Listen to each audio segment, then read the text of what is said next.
اچھا جی، بسم اللہ الرحمن الرحیم، اللہم صلی علی سیدنا مولانا محمد وعلی آلہ وصحبہ وسلم۔ اللہم انا نحمدک ونستعینک علی ھذا۔ باب رفع الیدین۔ رفع الیدین کے حوالے سے کافی باتیں کل ہو گئی تھی۔ احناف کا جو موقف تھا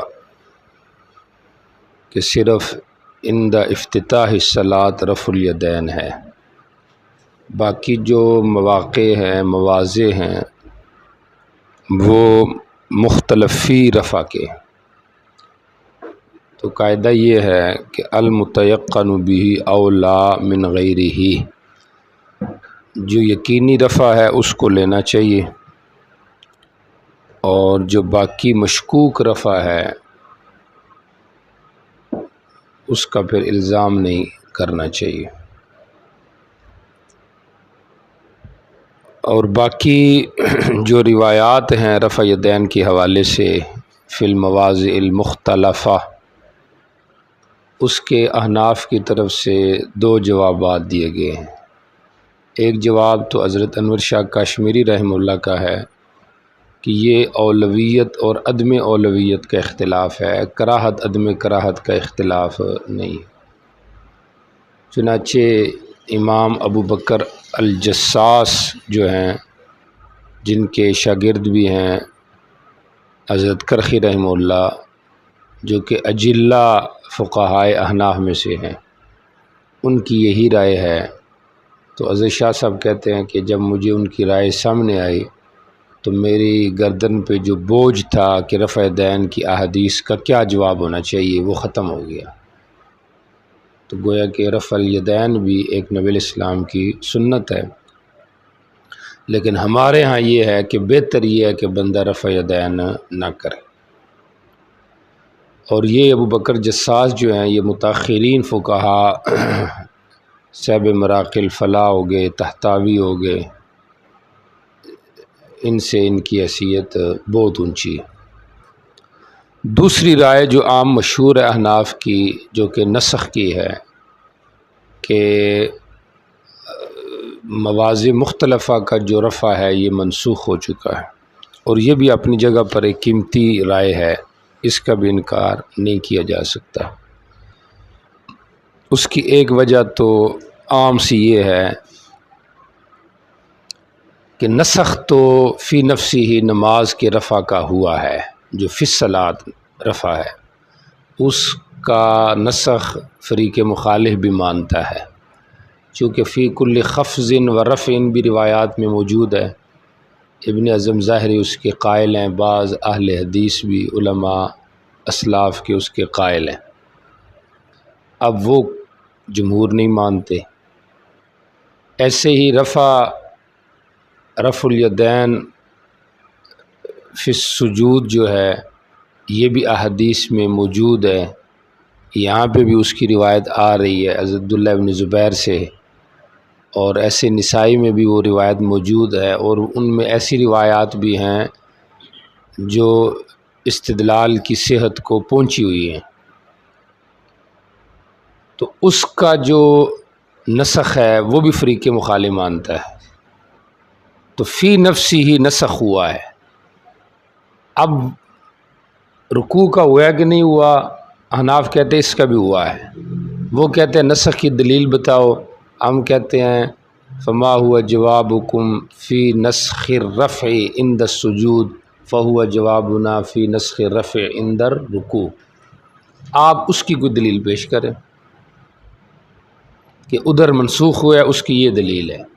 اس کی یہی دلیل پیش کی جاتی ہے، لو جی عام روایتوں میں اس کا ذکر نہیں، سمجھ آ رہی؟ تو آپ عدم ذکر سے نسخ ثابت کرتے ہیں، تو اگر احناف بھی ساکت بالرفع یا غیر ناطق بالرفع سے نسخ ثابت کریں جو کہ رکوع کا رفع ہے، تو یہ بھی پھر ثابت ہو سکتا ہے۔ بات سمجھ آ رہی؟ رہ گئی ابن عمر کی روایت میں ایک زیادتی جو بعض شاید بحقی میں ہے، ہاکذا صلاتہ حتی لقی اللہ، کہ آپ کی روایت، آپ کا رفع ایسے ہی رہا یعنی جو کہ رکوع کا رفع تھا، یہاں تک کہ آپ اللہ کے پاس چلے گئے، تو وہ جو روایت ہے وہ بڑی ضعیف روایت ہے، حتیٰ کہ بعض لوگوں نے اس کے ضعف کا بھی حکم لگایا ہے، چونکہ اس کے بعض روات جو ہیں ان پہ وضع کی تہمت ہے، سمجھ آ رہی؟ تو اس لحاظ سے وہ روایت تو کسی معنی میں نہیں ہے۔ تو نسخ کی یہ دلیل ایک بڑی وزنی دلیل ہے، سمجھ آ رہی؟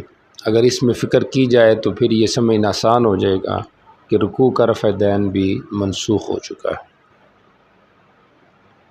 ٹھیک ہو گیا۔ اور دوسری دلیل جو ہے وہ دی ہے عام طور پہ سارے احناف دیتے ہیں، حضرت سہارنپوری رحمہ اللہ نے بھی اس کو ذکر کیا ہے کہ اس پہ فریقین کا اتفاق ہے کہ بعض صحابہ رفع دین نہیں کرتے تھے۔ بات سمجھ آ رہی؟ اس پہ بھی ہے کہ کرتے تھے اور اس پہ بھی ہے کہ نہیں کرتے تھے۔ اب جو نہیں کرتے تھے یہ کیوں نہیں کرتے تھے؟ چلو جو کرتے تھے وہ اس لیے کرتے تھے کہ نبی علیہ السلام نے کیا تو یہ فریقین مانتے ہیں کہ آپ نے کیا ہے۔ اب جو نہیں کرتے تھے وہ کیوں نہیں کرتے تھے؟ ہونے والی طرح روایات تو منکرین کے خلاف حجت نہیں، کیونکہ مانتے تو سارے ہیں کہ رفع دین ہوا ہے، سمجھے؟ احناف تو کہتے ہیں ہوا ہے پھر متروک ہو گیا۔ اب جو نہیں کر رہے رفع دین وہ کیوں نہیں کر رہے؟ کیا ان کے سامنے رفع کی روایات نہیں تھی؟ روایات چھوڑیں، خود ان کے سامنے نبی علیہ السلام کی زندگی ہے، سمجھا؟ ابوبکر صدیق ہیں، حضرت عمر رضی اللہ عنہ، حضرت علی ہیں، سمجھا؟ حضرت عبداللہ بن مسعود ہیں جو کہ بدریین میں سے ہیں، کبار صحابہ میں سے ہیں، 20 سال نبی علیہ السلام کے ساتھ رہے ہیں۔ تو جو مہاجرین صحابہ ہر وقت نبی علیہ السلام کے ساتھ رہ رہے ہیں تو وہ نہیں رفع کر رہے تو کیوں نہیں کر رہے؟ یا تو نسیان ہو گیا ان سے، وہ بھی نہیں ہو نہیں سکتا صحابہ سے نسیان ایسے معاملے میں جو پوائنٹ اہم کیا جاتا ہے، یا یہ ہے کہ انہوں نے عمدن ترک کیا ہے، سمجھ آ رہی؟ تو عمدن کیا ہے تو اس کی کوئی نہ کوئی دلیل تو ان کے پاس ہے، اور وہ بجوز اس کے کوئی نہیں ہے کہ انہوں نے خود نبی کو دیکھا کہ آپ نے عام حالت میں رفع نہیں کی ہے یا آپ نے آخری زندگی میں رفع نہیں کی، تو یہ بھی گویا کہ دلیل ہو جائے گی کہ رفع دین کیا ہو گیا ہے، منسوخ ہو گیا۔ بات سمجھ آ رہی؟ تو یہ بھی ایک نسخ کی کیا پیش کی جاتی ہے، دلیل پیش کی جاتی ہے۔ چلو آپ یوں کہہ لیں کلی منسوخ نہیں ہوا، سمجھ آ رہی؟ یعنی آپ یوں کہہ لیں کہ سرے سے نہیں منسوخ ہوا، لیکن فی حال اکثر جو ہے وہ اس کا نسخ ہے، یعنی اکثر جو آپ کی نمازیں تھی وہ نہیں تھی رفع سے، سمجھ آ رہی؟ یا آپ کو یہ کہنا پڑے گا تو جب اکثر نمازیں نہ ہو رفع سے تب بھی عدم رفع کی افضلیت ثابت ہو جائے گی، جس طرح کہ حضرت انور شاہ کشمیری رحمہ اللہ کہتے ہیں، سمجھ آ رہی؟ اور یا پھر یہ ہے کہ پورا منسوخ ہو چکا ہے، سمجھ آ رہی؟ اور پورا منسوخ ہونے میں ظاہراً یہ شبہ ہے کہ اگر پورا منسوخ ہے تو وہ صحابہ جو نقل کر رہے رفع دین کی روایتیں آپ کی وفات کے بعد بھی وہ کیوں نقل کر رہے ہیں؟ تو اس کا جواب بھی آسان ہے کہ وہ پردیسی صحابہ کرام ہیں، انہوں نے جب دیکھا نبی علیہ السلام کو تو انہوں نے وہی محفوظ کیا، بات سمجھ آ رہی؟ تو اس لحاظ سے وہ پھر اس کو نقل کرتے رہے۔ اچھا جی، دوسری رائے حضرت گنگوہی رحمہ اللہ کی، وہ فرماتے ہیں کہ اصل میں قاعدہ یہ ہے کہ المثبت اولا من النافی، جب مثبت آدمی جو ہو یا دلیل مثبت جو ہو اگر وہ کسی ذاتی پر مشتمل ہو تو وہ نافی سے اولا ہوتی ہے۔ وہ فرماتے ہیں کہ جو لوگ تارکین رفع ہیں وہ دراصل رفع الرفع کے مثبت ہیں، وہ منکر نہیں۔ وہ کہتے ہیں کہ جو یہ مشہور ہے نا کہ جو لوگ رفع دین کے انکار کرتے ہیں وہ منکر ہیں، کہتے ہیں منکر نہیں، یہ مثبت ہیں، کیونکہ رفع کا ہونا یہ اتفاقی چیز ہے۔ اب رفع کے قائل ہیں منکرین تو وہ مثبت ہیں، رفع کو ثابت، یعنی رفع الرفع کو ثابت کریں، سمجھ آ رہی؟ اور جو لوگ کہتے ہیں نہیں رفع دین رہا ہے، چونکہ وہ استصحاب حال کو دلیل بنا رہے ہیں، تو گویا کہ وہ اس کے نسخ کے منکر ہیں، سمجھ آ رہی۔ اور قاعدہ یہ ہے کہ مثبت جو ہے وہ نافی سے اولا ہوتا ہے، تو لہٰذا اس لحاظ سے پھر یہ جو روایات ہے جس میں عدم رفع ثابت ہے یہ اولا ہو جائے گی۔ بہر یہ بھی ایک اپنی جگہ پہ قیمتی رائے ہے۔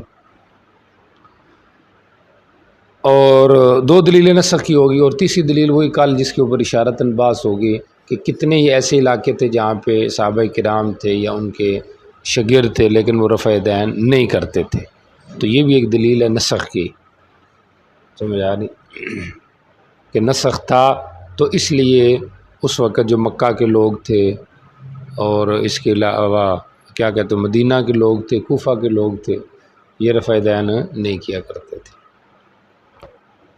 بہرحال یہ تو ایک اجمالی جواب ہے ان ساری روایات کا جو آگے آ رہی ہیں، کہ روایات جتنی بھی ہو، کل تعداد روایات رفع کے حوالے سے بھی بات ہو چکی ہے، روایات جتنی بھی ہوں وہ ہمارے خلاف حجت نہیں، کیونکہ ہم قائل نسخ کی ہیں، اور ویسے بھی آپ نے پڑھا ہے ترجیح جو ہے وہ بکثرت القوہ ہوتی ہے، بکثرت الدلائل نہیں ہوتی، ایک، اور نمبر دو یہ ہوتا ہے پیچھے گزر چکا ہے، یوخذ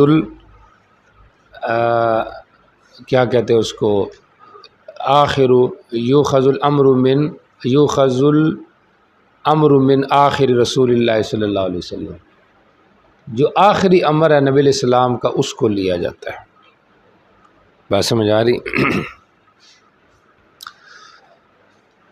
تو اس لحاظ سے چونکہ ہم نسخ کے قائل ہیں تو اس لحاظ سے یہ گویا کہ آخری عمل ہے، تو اس کو کیا ہے بجائے ترجیح ہو جائے گی۔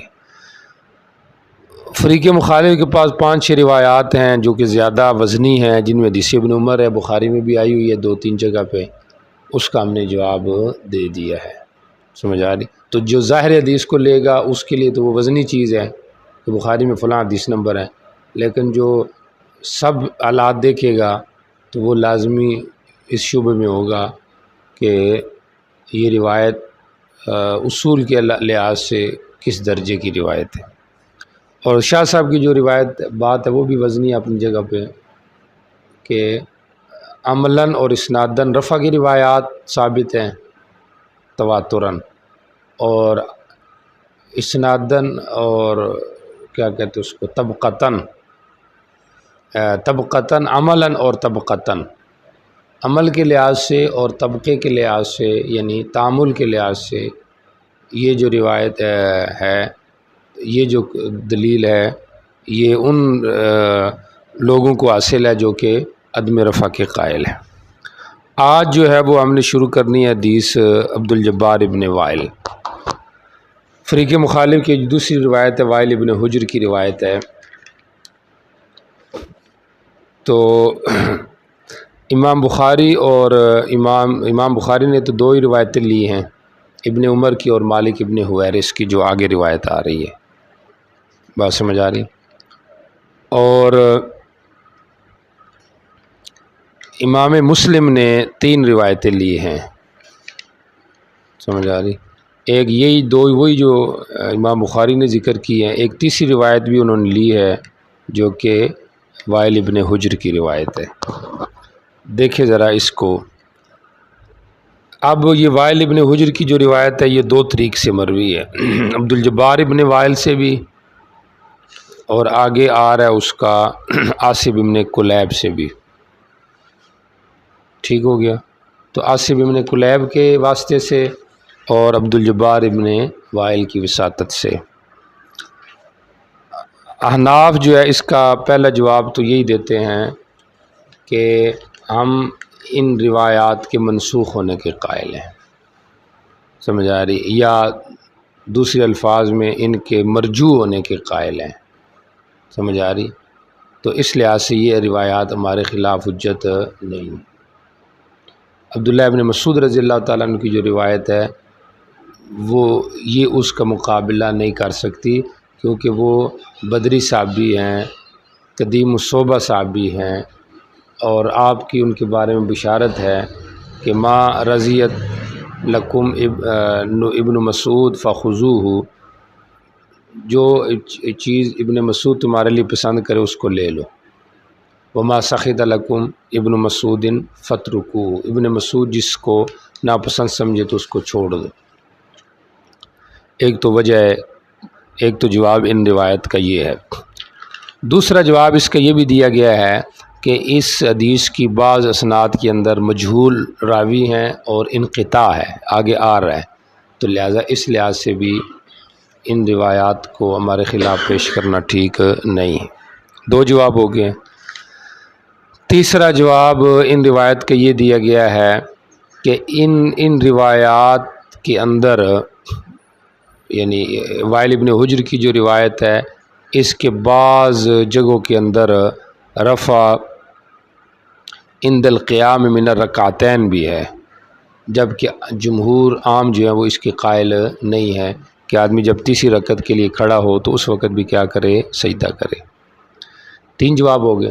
چوتھا جواب یہ بھی دیا گیا ہے کہ اس روایت کے اندر اضطراب ہے، سمجھ آ رہی؟ اضطراب اس لحاظ سے ہے کہ تورک کی جو صورت ہے اس کے اندر اضطراب ہے، سمجھ آ رہی؟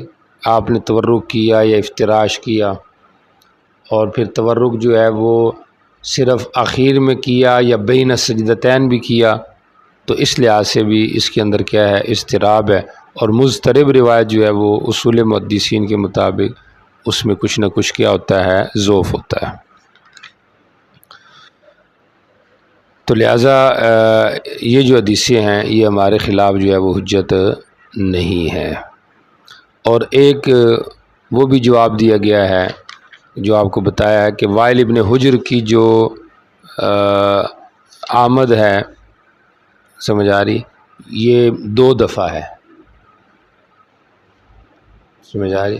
وائل ابن حجر 2 دفعہ آئے، تو مطلب پردیسی راوی ہیں، اور حضرت عبداللہ ابن مسعود جو ہیں وہ مقامی ہیں، تو اس لحاظ سے ان کی روایت کو ترجیح ہو جائے گی۔ دیکھیں ذرا پہلی روایت،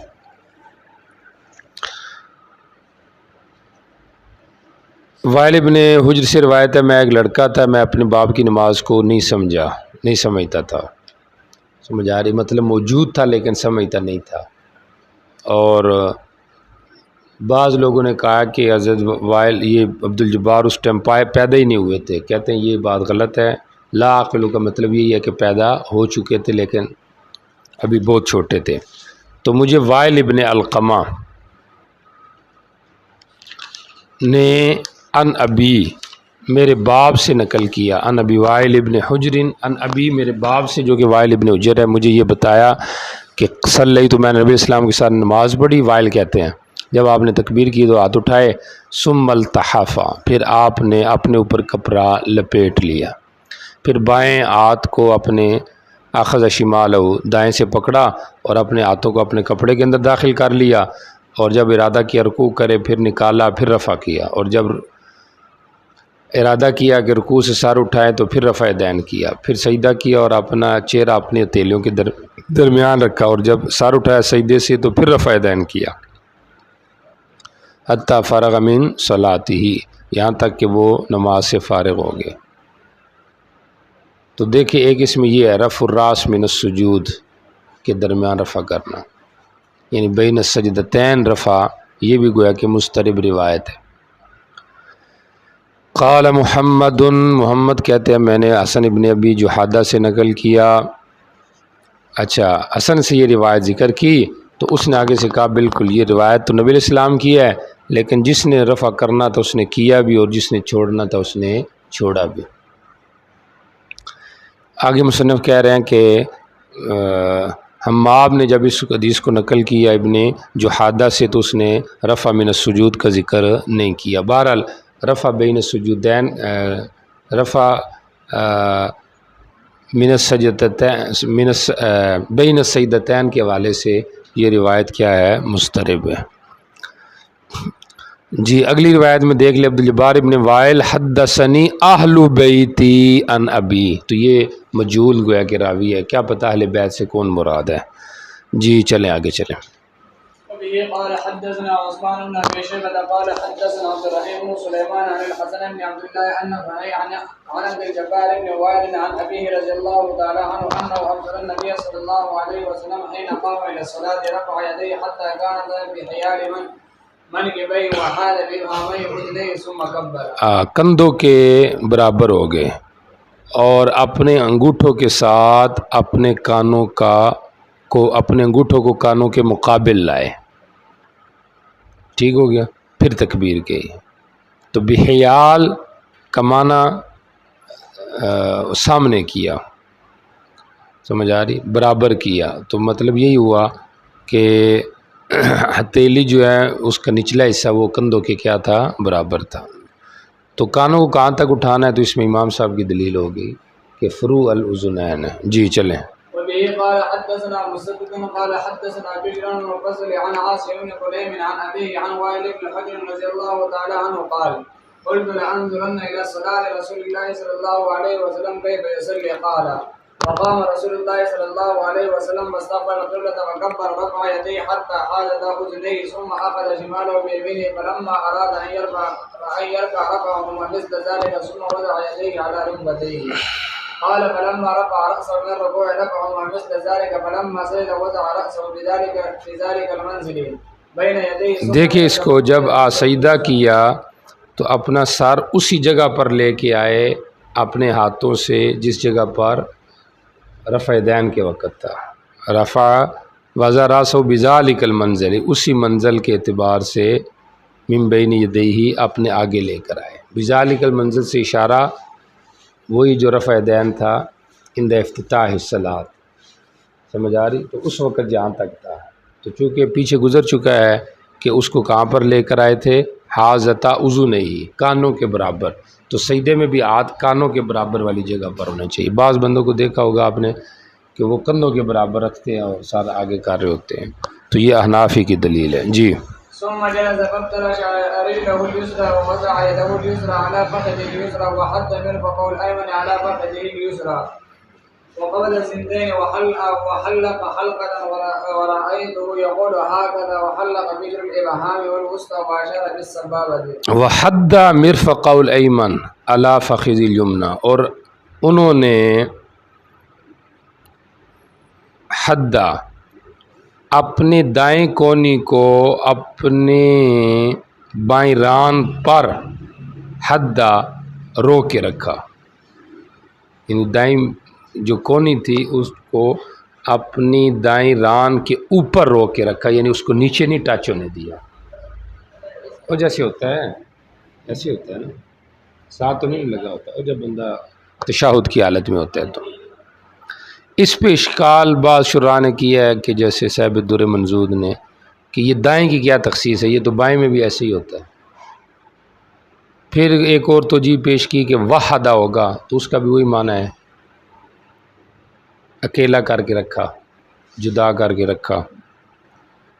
اور حدہ کا تف ایک یعنی مضاف بنا کے اس کو ڈالا یدہ کے اوپر, وضع حد مرفقہ, دائیں کونی کے کنارے کو, سمجھ آ رہی. تو بہرحال اصل وہی ہے جو آپ کو بتا دیا, وہ حدہ رو کے رکھا. لیکن دائیں کی تخصیص بہی منع نہیں ہے کہ بائیں کی نفی ہو رہی ہے, یہ بیان واقعہ ہے. چونکہ ظاہری بات ہے وہ ایک طرف ہی ہوں گے نا جس طرف انہوں نے دیکھا ہوگا, سمجھ آئے, تو اس حالت کو وہ بیان کر رہے ہیں, سمجھ آئے. تو دائیں کو ذکر کر دیا, بائیں خود اس پہ قیاس کر لیے جائے. اچھا جی. وقبض سنتین, اور دو انگلیوں کو قبضہ بنایا اور حلقہ بنایا. ٹھیک ہو گیا. خنصر اور بنصر کو اور وسطیٰ اور ابہام کا کیا کیا, حلقہ بنایا. حلقے کا طریقہ آگے آئے گا. بشر نے حلقہ بنایا ابہام اور وسطیٰ کا, اور سبابے سے کیا کیا, اشارہ کیا. جی چلے آگے چلے. وبه قال حدثنا حسن بن علي قال حدثنا ابو الوليد قال حدثنا زايد عن عاصم بن كليب باسناده ومعناه قال به ثم وضع يده اليمنى على ظهر كفه اليسرى, بائیں ہتھیلی کی ظہر پر, سمجھ آ رہی, پشت پر کیا رکھا, اپنا ہاتھ رکھا. جی. والرزق والساعد دیکھیں یہ ایک بات سمجھیے، یہ قال فی سے پہلے دائیں ہاتھ کو اپنی بائیں ہتھیلی کی ظاہر پر اور گٹ اور کلائی پہ، ٹھیک ہو گیا، رسغ گٹ اور سائد کلائی، یہ طریقہ ہو گیا۔ اب یہ روایت احناف کی دلیل ہے کہ وضع صرف نہیں ہے بلکہ وضع کے ساتھ قبض بھی ہے، اور پھر اس قبض کے اندر بھی گٹ کو بھی ساتھ لے کر آنا ہے، اور پھر کلائی کو بھی ساتھ لے کر آنا ہے، پھر ہاتھ کی پشت کو بھی ساتھ لے کر آنا ہے، سمجھ آ رہی؟ تو اس سے ہاتھ باندھنے کا طریقہ واضح ہو گیا کہ ہاتھ کیسے باندھنا ہے، بات سمجھ آ رہی؟ آج کل جو غیر مقلدین ہیں تو خاص طور پہ یہ جو مرزا پارٹی ہے تو یہ اس پہ زور دے رہی ہے، ایسے کر کے سمجھ آ رہی؟ یہ تو وہ کلائی کا ذکر کرتے ہیں، بخاری کی روایت سے کلائی ثابت ہوتی ہے کہ آپ نے ہاتھ کو کلائی پر رکھا، تو صرف کلائی نہیں، کلائی کے ساتھ یہ چیز بھی ہے، وہاں پہ اختصار ہے، اور پوری کلائی پہ تو ہاتھ آتے ہی نہیں ہے، یہ کلائی ہے اس پہ پورا ہاتھ کدھر آئے گا؟ یا تو یہ کہ بعض کلائی پہ رکھا، تو بعض کلائی کے تو وہ کولن قائل نہیں ہے، عملاً اس طرح ہوتا ہے۔ جی چلے جی۔ وقال فيه ثم جئت بعد ذلك بزمان فيه برد شديد فرأيت الناس عليهم جل الثياب تحرك أيديهم تحت الثياب۔ پھر میں ایک زمانہ بعد آیا جس میں سخت ٹھنڈک تھی، تو میں نے لوگوں کو دیکھا کہ ان پر کیا تھے؟ بڑے کپڑے تھے، ان کے ہاتھ کا جو تحرک تھا وہ کپڑوں کے کیا تھا؟ نیچے تھا۔ جی چلیں۔ وبه قال حدثنا عثمان بن ابي شيبه قال حدثنا شريك عن عاصم بن كليب عن ابيه عن وائل بن حجر رضي الله تعالى عنه قال رأيت النبي صلى الله عليه وسلم حين ابتدأ الصلاة رفع يديه حيال أذنيه قال ثم أتيتهم فرأيتهم يرفعون أيديهم إلى صدورهم في افتتاح الصلاة وعليهم مرانيز وأقصية۔ جی ان پہ ٹوپیاں بھی تھی اور چادریں بھی تھی، ٹھیک ہو گیا، تو اس طریقے سے وہ کیا کر رہے تھے؟ نماز پڑھ رہے۔ جی چلے۔ باب افتتاح الصلاة وبه قال حدثنا محمد بن سليمان الأنباري قال حدثنا وكيع عن شريك عن عاصم بن كليب عن علقمة بن وائل عن وائل بن حجر رضي الله تعالى عنه قال أتيت النبي صلى الله عليه وسلم في الشتاء فرأيت أصحابه يرفعون أيديهم في ثيابهم في الصلاة۔ دیکھیں پیچھے تو تھا نا رفع الیدین، تو اب رفع الیدین کے بعد افتتاح صلاۃ ہے، تو اس لحاظ سے باب کا انعقاد تو ٹھیک ہے، بعض نسخوں میں یہ باب ہے بھی نہیں ہے، نہ ہو تب بھی ٹھیک ہے، سمجھ آ رہی؟ کیونکہ ضمناً پھر افتتاح صلاۃ خود بخود سمجھ آ جائے گا۔ اور پھر یہ جو روایت ہے عاصم بن کلیب والی ہی، سمجھ آ رہی؟ تو اب یہ روایت تو پچھلے باب کے ساتھ متعلق ہونی چاہیے، چونکہ وہی روایات چاہ رہی عاصم بن کلیب والی، تو اس لحاظ سے عنوان آگے ہونا چاہیے، تو یہ تھوڑا بہت تصرف ناسخین کی طرف سے ہو جاتا ہے، سمجھ آ رہی؟ تو یا یہ کہہ لیں کہ شاید اس طرف اشارہ کر رہے ہیں کہ وہ روایت جو وائل ابن حجر کی پچھلے باب میں ذکر کی ہیں وہ روایات ادھر بھی لگ سکتی ہے، اس لیے انہوں نے یہ روایت آگے ذکر کر دی کہ اس سے بھی ابتدائی صلاۃ کا معنی خود بخود سمجھ آ جائے گا، صرف اشارہ کر دی اس روایت کی طرف اختصاراً، تو چونکہ اس روایت میں بھی افتتاح صلاۃ کا ذکر تو ہے نا۔ جی چلیں۔ وبه قال حدثنا احمد بن محمد قال حدثنا ابو عاصم الزحاك بن خالد قال وحدثنا مسدد قال حدثنا يحيى وهذا حديث احمد قال اخبرنا عبد الحميد يعني ابن جعفر قال اخبرني محمد بن عمرو بن عطاء قال سمعت ابا حميد الساعدي في 10 من اصحاب رسول الله صلى الله عليه وسلم منهم ابو قتادة قال ابو حميد انا اعلمكم بصلاة رسول الله صلى الله عليه وسلم قالوا بلما والله ما كنت بأكثرنا له تبعة ولا أقدمنا له صحبة قال بلى قالوا فأعرض قال فكان رسول الله صلى الله عليه وسلم إذا قام إلى الصلاة يرفع يديه حتى يحاذي بهما منكبيه ثم كبر حتى يقر كل عزم منه بموضعه معتدلا ثم يقرأ ثم يكبر يرفع يديه حتى يحاذي بهما منكبيه ثم يرفع يده راحتيه على ركبتيه ثم يعتدل فلا ينصب رأسه ولا يقنع حتى يرفع رأسه فيقول سمع الله لمن حمده ثم يرفع يديه حتى يحاذي بهما منكبيه معتدلا ثم يقول الله أكبر ثم يهوي إلى الأرض فيجابي يديه عن جنبيه ثم يرفع رأسه ويثني رجله اليسرى ويأخذ عليها ويبدأ أصابع رجليه إذا سجد ثم يسجد ثم يقول الله أكبر ويرفع رأسه ويثني رجله اليسرى ويأخذ عليها حتى يرجع كل عزم إلى موضعه ثم يصنع بالأخرى مثل ذلك ثم إذا قام من الركعتين كبر ورفع يديه حتى يحاذي بهما منكبيه كما كبر عند افتتاح الصلاة ثم يصنع ذلك بكل بقية صلاته حتى إذا كان. اچھا جی، بسم اللہ الرحمن الرحیم. یہ جو روایت ہے یہ حدیث ابو حمید الساعدی. 11 حدیثوں کے قائم مقام بناتے ہیں اس کو فریق مخالف، چونکہ 10 صحابہ وہاں پہ کیا تھے، موجود تھے، تو گویا کہ سب کی کیا ہو گئی، تائید ہو گئی. بات سمجھ آ رہی؟ تو جب جواب آئے گا تو پھر شراح کہتے ہیں پھر ہماری طرف سے بھی 11 کا اکٹھے جواب ہو جائے گا. سمجھ آ رہی کہ نہیں آ رہی؟ اب سمجھے کیا جواب ہے اس کا. پہلی بات تو یہ ہے کہ یہ 11 روایتیں بنتی نہیں ہیں، وہ شراح جواب دے رہے ہماری طرف سے، کیونکہ ان صحابہ نے تصدیق نہیں کی کہ آپ ٹھیک کہہ رہے ہیں، بلکہ وہ تو متعجب تھے. انہوں نے کہا کہ بھئی آپ کو کیسے نماز کا زیادہ پتہ ہے، رہیں ہم نبی علیہ السلام کے ساتھ زیادہ ہیں اور آپ کہتے ہیں نماز کا ہمیں پتہ ہے. اب یہ جو آخر میں قالوا صدقت ہکذا کان یصلی، سمجھ آ رہی؟ اس زیادتی کے اندر جو راوی ہے نا جی ابو عاصم، یہ متفرد ہے. سمجھ آ رہی؟ اور یہ روایت بھی مسند احمد کی ہے، امام احمد کی شیخ ہے ابو عاصم، تو ابو عاصم اس میں متفرد ہے. اور باقی جتنے بھی اس کو نقل کر رہے ہیں وہ قالوا صدقت والی زیادتی نقل نہیں کر. ایک تو یہ ہو گیا کہ یہ ایک ہی روایت ہے، 11 روایتیں نہیں ہیں. اچھا جی، اور ایک جواب اس کا دوسرا جو عام جواب ہے مجموعی حدیث کا کہ یہ روایت اس میں ضعف ہے، چونکہ یہ جو عبد الحمید ابن جعفر ہے یہ ضعیف راوی ہے. بات سمجھ آ رہی؟ عبد الحمید ابن جعفر. نمبر 2 یہ ہے کہ یہ جو عبد الحمید نقل کر رہا ہے کس سے؟ محمد ابن عطا سے. ٹھیک ہو گیا، دوسرا جواب ہے.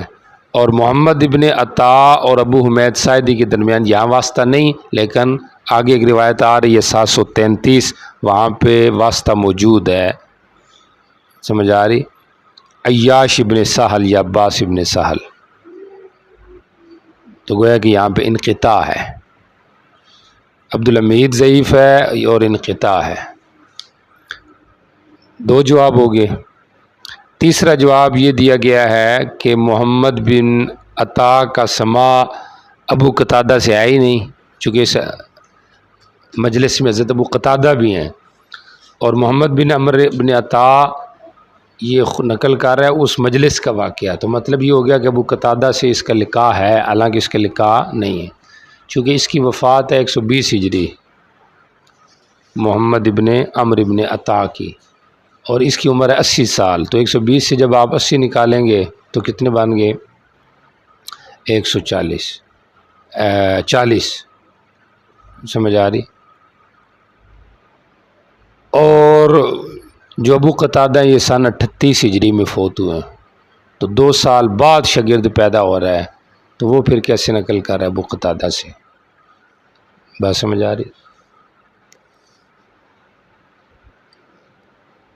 گو کہ اس میں ایک اور قول بھی ہے ابو قتادہ رضی اللہ تعالیٰ عنہ کی وفات کا سن 54 ہجری، واقعی کا یہ قول ہے، لیکن ابن حجر نے ایک جگہ تسلیم کیا ہے کہ ان کی جو وفات حضرت ابو قتادہ کی وہ 38 ہجری کی ہے. بات سمجھ آ رہی؟ پھر ایک جگہ ابن حجر نے یہ بھی کہا کہ اگر 38 ہجری کیا کہتے اس کو، ان کی جو عمر ہے محمد بن عمر کی وہ 80 نہ ہو 85 ہو تو وہ بن جائے گی ان کی عمر. پھر تو ابو قتادہ کی 35 سال کے وقت اس وقت ان کی پیدائش ہوگی، تو لقاء تو کسی نہ کسی درجے میں ممکن ہو گیا نا. سمجھ آ رہی؟ تو اس قسم کی باتیں حضرت ابن حجر نے کی ہیں، لیکن یہ ہے کہ بہرحال انقطاع ہے، لقاء ثابت نہیں۔ کتنے جواب ہو گئے ہیں؟ 2۔ ایک تو سند کے حوالے سے ہو گیا ہے، اور متن کے حوالے سے اس کا اضطراب بھی بیان کیا جاتا ہے، چونکہ یہاں پہ رفع الیدین عند القیام من الرکعتین ہے۔ وائل ابن حجر کے اندر تو اضطراب یہ تھا کہ وہاں رفع بین السجود تھا، اور یہاں پہ یہ ہے کہ رفع عند القیام من الرکعتین بھی ہے، جو کہ جمہور اس کے قائل نہیں ہے۔ بات سمجھ آ رہی ہے؟ اب یہ ہماری طرف سے ان حدیثوں کے جواب ہوئے، تو انہوں نے پھر ان کے جوابات بھی اپنی جگہ پہ دینے کی کوشش کی ہے۔ حضرت ابن حجر کہتے ہیں کہ 2 سندیں ہیں، سمجھ آ رہی؟ یہ محمد ابن عمرو ابن عطا ایک راوی ہے، اور دوسرا راوی ہے محمد ابن عمرو ابن علقمہ۔ تو جو محمد ابن عمرو ابن علقمہ ہے نا، اس کی روایت کے اندر تو واسطہ ہے، اور محمد ابن عمرو ابن عطا کی روایت جو ہے اس کے اندر بغیر واسطے کے لیے روایت ہے۔ ٹھیک ہو گیا؟ تو لہذا اس طریقے سے انہوں نے معاملے کو کیا کیا ہے، دور کرنے کی کوشش کی ہے، لیکن ہم نے جواب دیا کہ طحاوی کے اندر وضاحت ہے کہ واسطے والی جو روایت ہے اس کے اندر بھی محمد ابن عمرو ابن عطا ہی ہے۔ سمجھ آ رہی؟ تو اس کا یہاں پہ ایسے جواب دے دیا، اور دوسرا جو ابن حجر نے اس پہ جواب دیا تھا میں نے ابھی بتا بھی دیا کہ وہ کہتے ہیں کہ واقدی والا قول ٹھیک ہوگا کہ ابو قتادہ کی جو وفات ہے وہ سن 54 ہجری میں ہوگی، لیکن پھر ہم ان کو یہ کہتے ہیں دوسری جگہ پہ تو وہ تسلیم کر گئے ہیں، اور پھر وہی کہنے لگے کہ شاید 35 ہجری میں ان کی ولادت ہو محمد ابن عمرو کی۔ سمجھ آ رہی؟ تو بہرحال اس قسم کی باتیں انہوں نے کی ہیں، لیکن مضبوط کوئی بات نہیں کی ہے۔ تو بہرحال یہاں پر بھی کیا ہے، انقطاع ہے، لہذا یہ درست روایت جو ہے وہ کمزور ہے۔ اور ایک جواب ہماری طرف سے وہی ہے کہ رفع ہے، لیکن ہم تو اس کے نسخ کے قائل ہیں یا اس کے مرجوع ہونے کے قائل ہیں۔ بس سمجھ آ رہی کہ نہیں آ رہی؟ اور پھر ایک وجہ ترجیح ہماری وہی ہے کہ جو بدری صحابہ ہیں، قدیم صحابہ ہیں، ان سے رفع منقول نہیں ہے۔ اور ایک جواب مزید ہم یہ بھی دیتے ہیں کہ باقی صحابہ تعجب کر رہے ہیں۔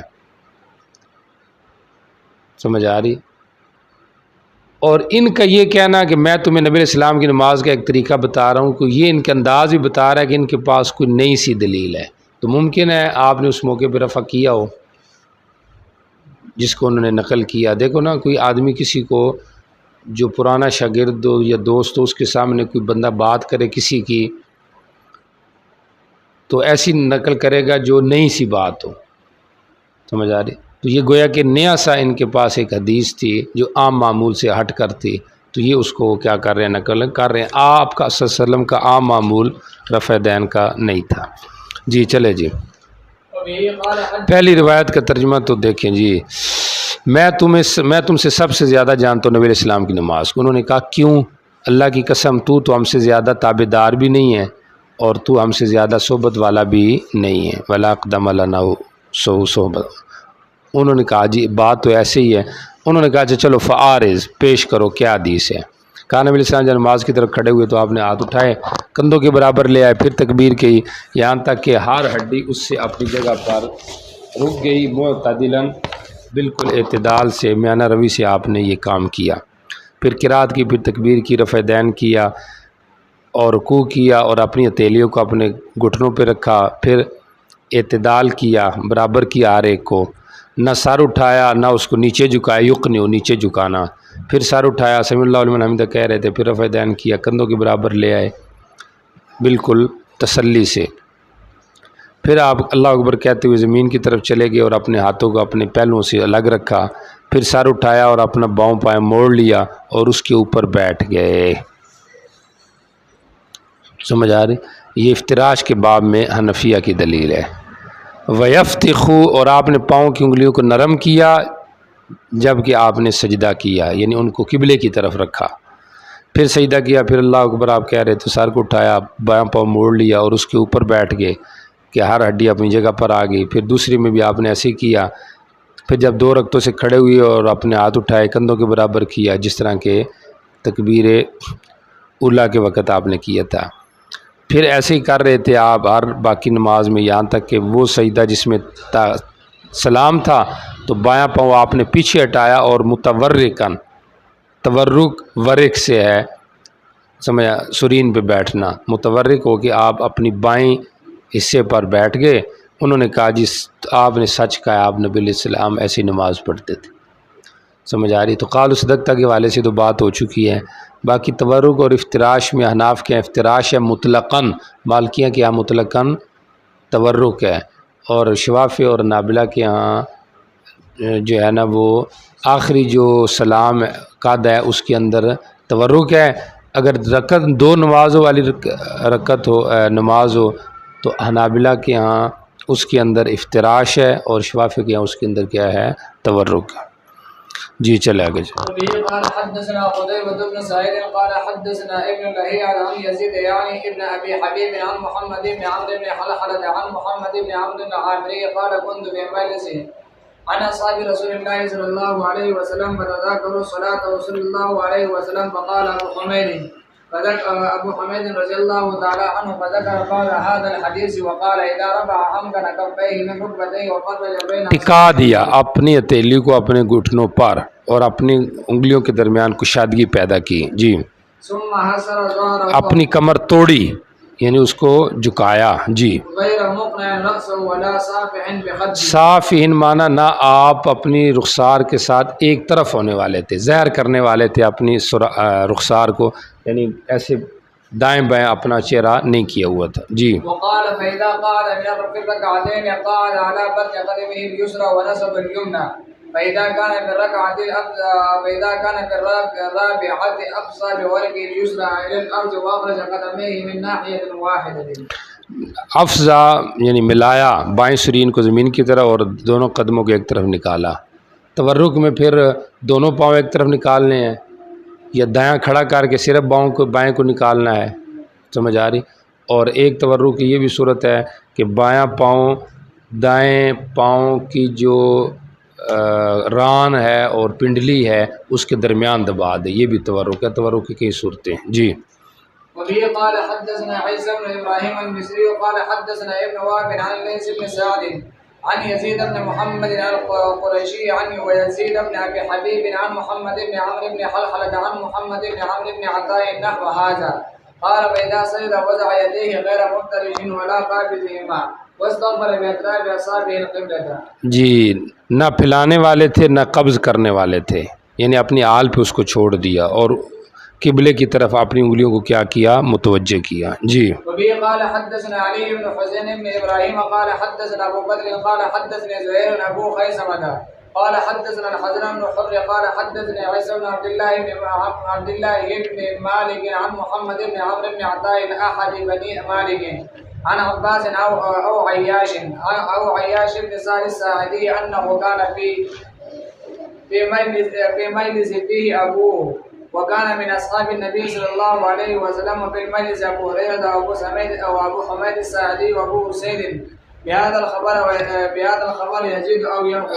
راوی جو ہے اس کے اندر کوئی زیادتی کمی کر رہا تھا۔ جی، قال به ثم رفع رأسه يعني من الركوع فقال سمع الله لمن حمده اللهم ربنا لك الحمد ورفع يديه ثم قال الله أكبر فسجد فانتسب على كفيه وركبتيه وصدور قدميه وهو ساجد ثم كبر فينزل فتورك ونصب قدمه الأخرى ثم كبر فسجد ثم كبر فقام فلم يتورك ثم ساق الحديث ثم قال ثم جلس بعد ركعتين حتى إذا هو أراد أن ينهض للقيام قام بتكبيرة ثم رفع الركعتين الأخرين ولم يذكر التورك في التشهد۔ پیچھے ایک لفظ ہے فانتصب، آپ اپنی ہتھیلیوں گھٹنوں اور قدمین کے کناروں پہ کھڑے رہے سجدہ کرتے ہوئے، یعنی ٹیک لگا کے ہم نے سجدہ کیا۔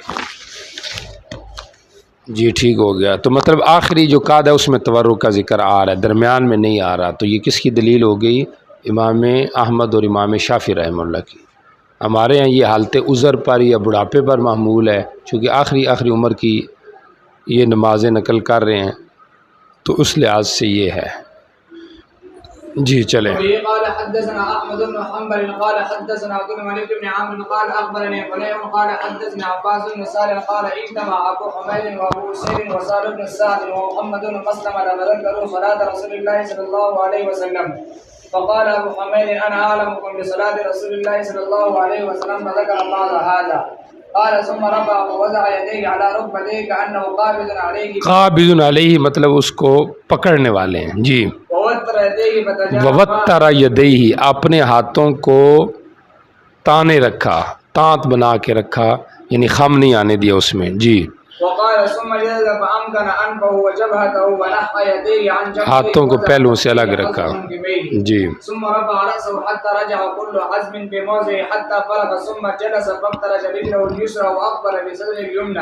على قبلته ووضع كفيه اليمنى على ركبته اليمنى وكفه اليسرى على ركبته اليسرى وأشار بإصبعه.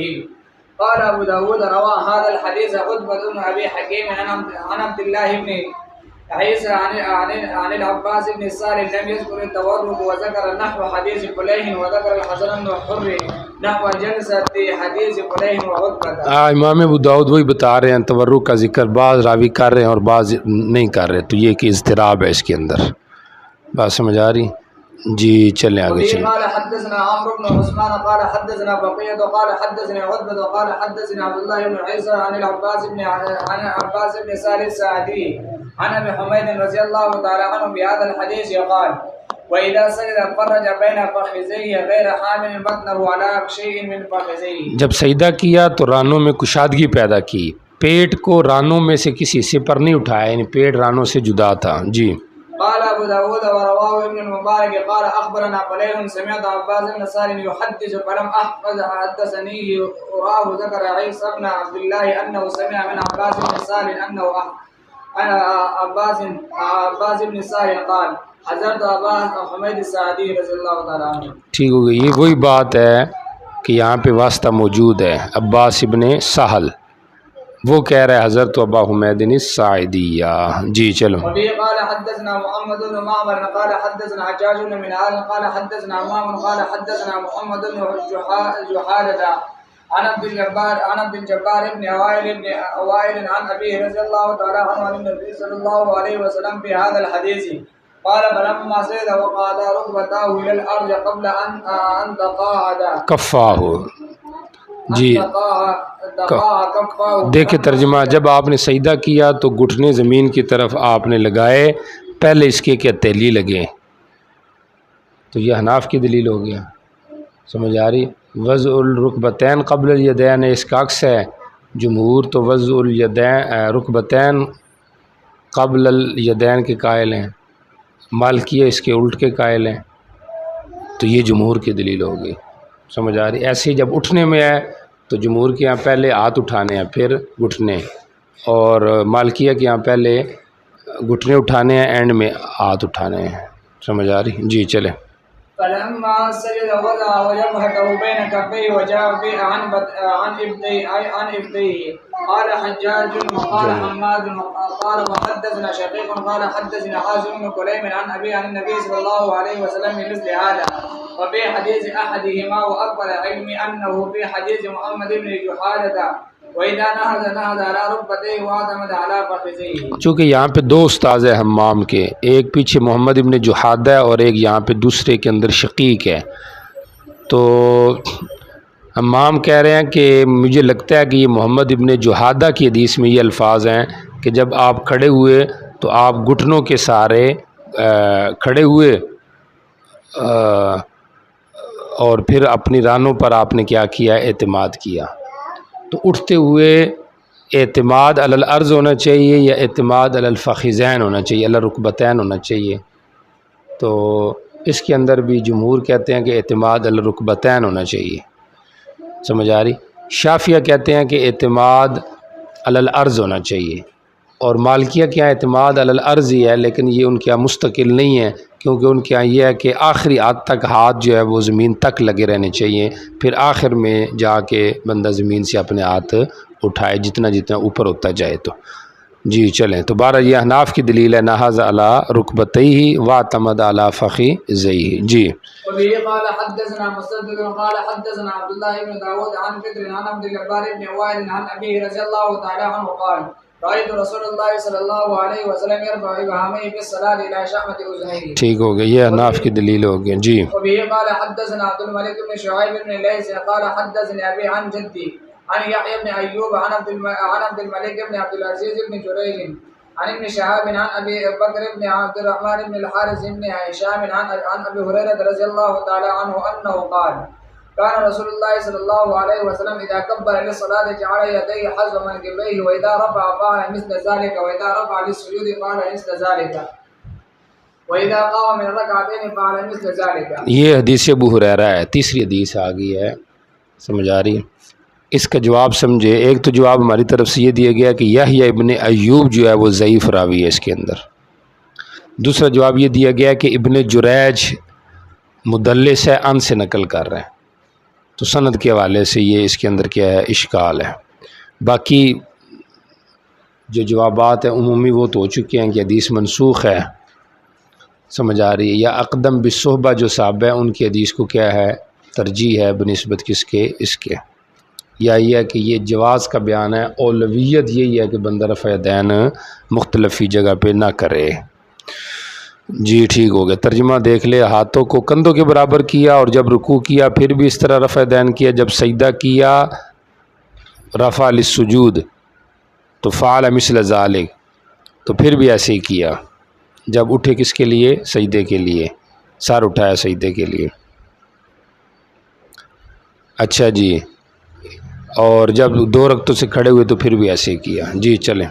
وبه قال حدثنا قتيبة بن سعيد قال حدثنا ابن لهيعة عن ابي هبيرة عن ميمون بن المكي انه راى عبد الله بن الزبير وصلى بهم يشير بكفيه حين يقوم وحين يركع وحين يسجد وحين ينهض للقيام فيقوم ويشير بيديه. فانطلقت الى ابن عباس رضي الله تعالى عنه فقلت اني رايت ابن زبير صلى صلاة لم ارى احدا يصليها وصبت له هذه الاشارة فقال إن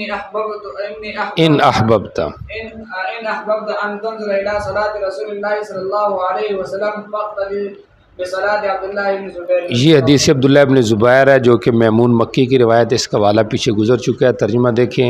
حضرت عبداللہ ابن زبیر کو دیکھا، انہوں نے نماز پڑھائی، اپنے ہتھیلیوں سے اشارہ کیا کھڑے ہوتے ہوئے، اور جس وقت رکوع سجدہ کر رہے تھے. وحین ینہض للقیام، اور جس وقت نماز کے لیے قیام کے لیے کھڑے ہو رہے تھے. پھر کھڑے ہوئے اشارہ کیا. میں ابن عباس کی طرف گیا، میں نے کہ ابن زبیر کو میں نے دیکھا وہ اس طرح کر رہے ہیں رضی اللہ عنہ. پہلے میں نے نہیں دیکھا. یہ حناف ہی کی دلیل ہے نا، اور نہیں کر رہے، چند صحابہ کر رہے ہیں، کبھی کبھی کر رہے ہیں. میں نے ان کے لیے یہ اشارہ بیان کیا تو انہوں نے کہا اگر تو نبی علیہ السلام کی نماز کو دیکھنا پسند کرتا ہے تو عبداللہ ابن زبیر کی نماز کی اقتداء کر. اب اس کا ایک جواب تو وہی ہو گیا جو پیچھے دے آئے ہیں. ایک اس کے جواب یہ بھی ہے کہ یہاں پہ حین یسجد، جب سجدہ کرتے اس وقت بھی رفع دین کرتے، سمجھ آ رہی. حالانکہ ان سجدتین رفع جو ہے یہ جمہور کے ہاں بھی منسوخ ہو چکا ہے. جی چلیں.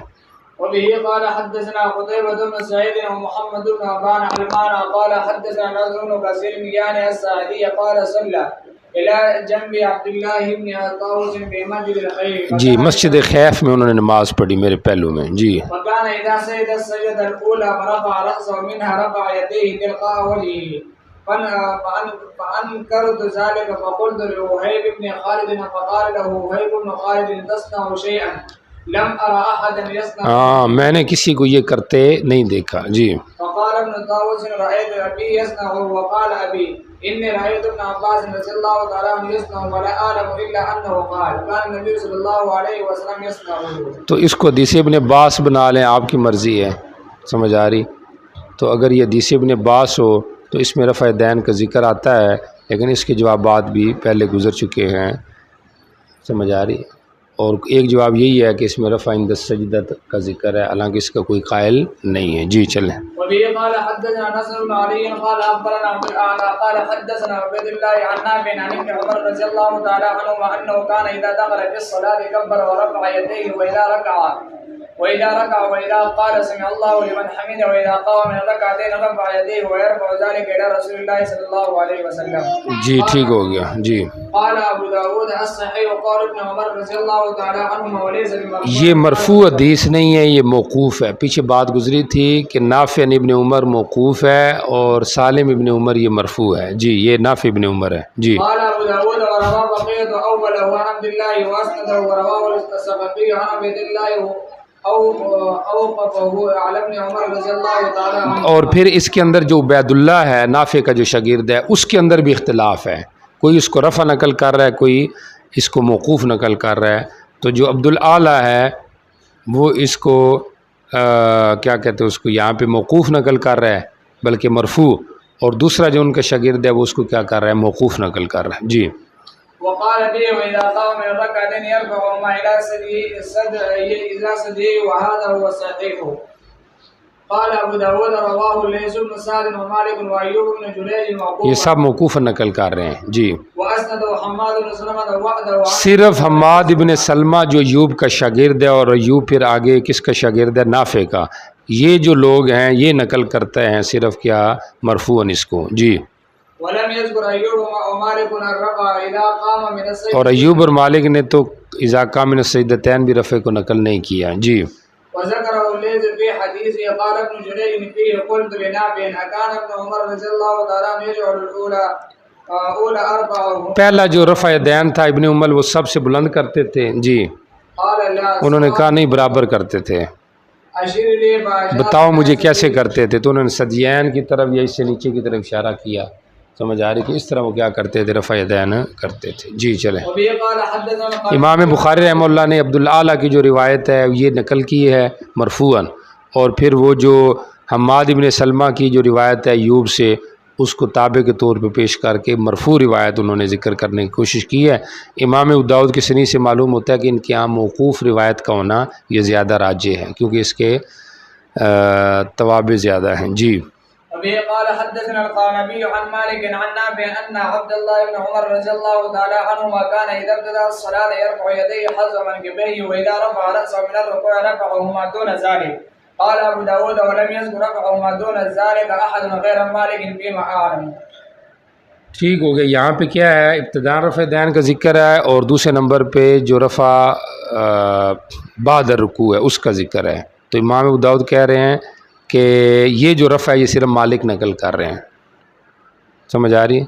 یعنی یہ جو دو رفع ہے لم یذکر رفعہما، ان دونوں کا رفع اس موقع پہ صرف مالک نقل کر رہے ہیں، ورنہ عام جو روات ہیں وہ باقی جگہوں پہ بھی رفع نقل کر رہے ہیں. جی باب النبي قال حدثنا عثمان بن ابي شيبه ومحمد بن عبيد المحاربي قال حدثنا محمد بن فضل عن عاصم بن كليب عن محارب بن دسار عن ابن عمر رضي الله تعالى عنهما قال كان رسول الله صلى الله عليه وسلم اذا قام في الركعتين كبر ورفع يديه. توجہ کریں، یہ جو رفع تھا عند القیام من الرکعتین یہ ابن عمر کی بعض روایات میں رضی اللہ عنہ. تو یہاں پہ باب ان سے مراد اسی رفع کو ذکر کرنا مقصود ہے. سمجھ آ رہی کہ یہ بھی رفع بعض روایات کے اندر موجود ہے. جی چلیں. وبه قال حدثنا حسن بن علي قال حدثنا سليمان بن داود الهاشمي قال حدثنا عبد الرحمن بن ابي زناد عن موسى بن عقبة عن عبد الله بن مفضل بن ربيعة بن الحارث عن عبد المطلب عن عبد الرحمن الأعرج عن عبد الله بن ابي رافع عن علي بن ابي طالب رضي الله تعالى عنه عن رسول الله صلى الله عليه وسلم انه كان اذا قام الى الصلاه المكتوبه كبر ورفع يديه حزما منكبيه ويصنع مثل ذلك اذا قضى قراءته اراد ان يرفع يصنع واذا رفع من الركوع ولا يرفع يديه في شيء من صلاته وهو قاعد واذا قام من السجدتين رفع يديه كذلك وكبر. دیکھو جب دو سجدوں سے کھڑا ہوتے تو رفع یدین کرتے. سمجھ آ رہی؟ دو سجدوں سے کھڑے ہوتے تو پھر وہی تیسری رکعت کے لیے. جی چلیں. قال ابو داود في حديث ابي حميد السعدي رضي الله تعالى عنه حين وصف صلاه النبي صلى الله عليه وسلم اذا قام من ركعتين كبر ورفع يديه حتى يحاذر اماما كبيه كما كبر عند افتتاح الصلاه. امام ابو داؤد یہ بتانا چاہتے ہیں کہ پیچھے جو قام من السجدتین ہے اس سے مراد حقیقی سجدے نہیں، مجازی سجدے ہیں، یعنی مجموعی دو سجدے دو رکعتوں کے، یعنی سجدتین سے مراد رکعتین ہیں. بعض فقہا نے سجدتین سے مراد نیرا سجدہ ہی لیا ہے، جیسے ابن غالباً بطال وغیرہ کہ سجدتین سے مراد سجدہ ہی ہے، یعنی سجدے کے بعد بھی آپ نے رفع دین کی۔ تو جو باقی حضرات ہیں وہ تعویل کرتے ہیں کہ یہاں پہ مراد 2 رکعتیں ہیں، اس لیے امام ابو داؤد نے آگے وہ روایت پیش کر دی کہ ایک روایت میں قام من الرکعتین ہے، سمجھ آ رہی؟ 2 رکعتوں سے کھڑے ہو کے پھر سجدہ کیا، یہ نہیں کہ 2 سجدوں کے بعد پھر آپ نے سجدہ رفع دین کیا۔ جی وبه قال حدثنا حفص بن عمر قال حدثنا شعبة عن قتادة عن نصر بن عاصم عن مالك بن حويرث رضي الله تعالى عنه قال رأيت النبي صلى الله عليه وسلم يرفع يديه إذا كبر وإذا رفع رأسه من الركوع حين حتى يبلغ بهما فروع أذنيه۔ یہ مالک ابن حویرث کی روایت ہے جو کہ امام بخاری نے بھی نقل کی ہے، سمجھ آ رہی؟ اس کے بھی مجموعی جو جوابات ہیں وہ گزر چکے ہیں پیچھے۔ جی چلیں۔ وبه قال حدثنا ابن معاذ قال حدثنا بيحا قال وحدثنا موسى بن مروان قال حدثنا شعيب يعني ابن اسحاق المعنى عن عمران عن لاحق عن بشير بن نهيك قال ابو هريره لو كنت قدام النبي صلى الله عليه وسلم رايت يديه زاد ابن معاذ قال يقول لاحق الا ترى انه في صلاته ولا يستطيع ان يكون قدام النبي صلی اللہ علیہ وسلم وزاد موسیٰ یعنی اذا کبر رفع یدیہ۔ حضرت ابو ہریرہ فرماتے ہیں اگر میں نبی علیہ السلام کے آگے ہوتا تو میں آپ کی بغلیں دیکھ لیتا، یعنی آپ اس طرح ہاتھ کھول کے جو ہے نا رفع دین کرتے۔ ابن معاذ نے یہ زیادتی کی ہے کہ لاحق راوی کہتا تھا کہ کیا آپ کو نہیں پتہ ابو ہریرہ نماز میں ہوتے تھے، اس لیے وہ کہہ رہے ہیں لو کنت قدام النبی، اور وہ طاقت نہیں رکھتے تھے کہ نبی علیہ السلام کے آگے جائیں۔ موسیٰ راوی نے یہ زیادتی کی ہے کہ